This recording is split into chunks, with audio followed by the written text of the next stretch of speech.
Alrighty, let's see. This part one is simple harmonic motion and the superposition of waves. An object of mass m is placed on a frictionless surface, of course, right? Attached to a light horizontal spring. That is, we're going to ignore the mass of the spring. The other end of the spring is fixed. The equilibrium position is at B. The direction of B to C is taken to be positive. Okay, good. The object is released from position A and executes simple harmonic motion between A and C. Define simple harmonic motion. All right, we can do this. Okay. Simple harmonic motion is when, whoops. Come on, baby. It's just fighting me. Okay.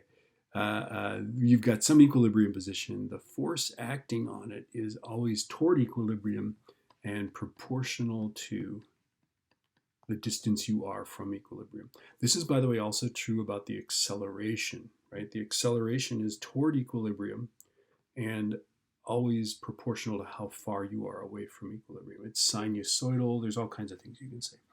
Okay. On the axes below, sketch a graph to show how the acceleration varies with displacement. Well, think about it. When you're at A, A is here, right? Aren't you accelerating? Isn't the force, no matter which way you're moving, the force is toward equilibrium. And when you're at B, the force is toward equilibrium. So this is going to be a positive maximum A, right? And then this is going to be a negative maximum A, right? So you're going to have some maximum thing here, right? It's going to go from here to here. It's going to go through the equilibrium. It's going to be a straight line. So draw yourself a straight line like that, okay? This is going to be A is going to be here. B is when there's no acceleration, that is, there's no force. C is going to be when you're accelerating the maximum to the left. And it's a line because why is it? A is F over M is minus KX over M, right? So it's the slope of that A is going to be, A is just minus K over M. That's our slope times X plus 0, right? So it's a line with a slope negative K over M times X, right? With a y-intercept of 0, okay? Okay, so let's see. On the axes below, sketch a graph to show how the velocity from when it's released at A until it returns to A for the first time, right? Okay, so notice that this is 0 velocity here. At A, you're going to start with 0 velocity. You're going to go positive. So draw a nice sine wave through there. And then it's going to get to be a maximum. Right now, let's think about this, right? Here's A. Here's B is X equals 0, right? Here's C, right? Okay.